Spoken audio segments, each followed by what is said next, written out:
Congress party ఏదైతే మాట ఇచ్చిందో ఆ మాట తప్పకుండా మరి చేసే ఒక తత్వం ఉన్న పార్టీ, మాట తప్పే పార్టీ కాదు.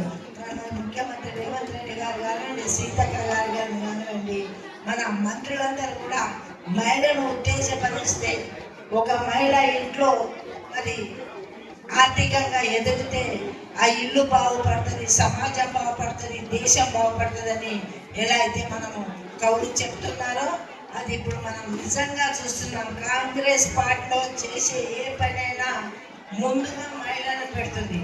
చూడండి, ఇల్లు ఇచ్చిన మహిళలే, ముఖ్యంగా మరి బస్సు మరి 2 రోజుల్లోనే బస్సు ఫ్రీగా మనకు ఏర్పాటు చేసిరు. మరి జ్యోతి వెలుగు కూడా మనకు ఇంటింటికి 200 యూనిట్ల ఫ్రీ ఇవ్వడం జరుగుతుంది.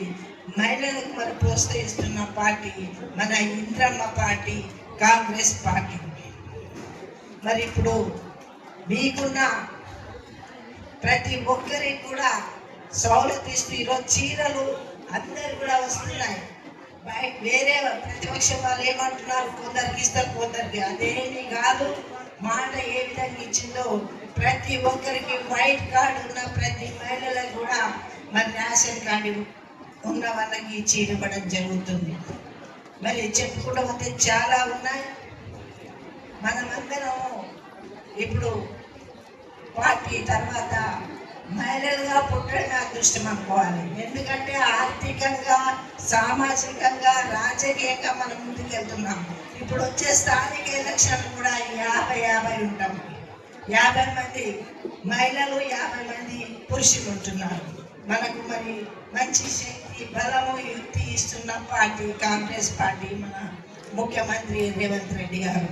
కాబట్టి మనం అందరం కూడా పార్టీ కోసం మీరందరూ మంచి మనసుతో ఆశీర్వదించి మనం ముందుకు తీసుకెళ్ళాలి.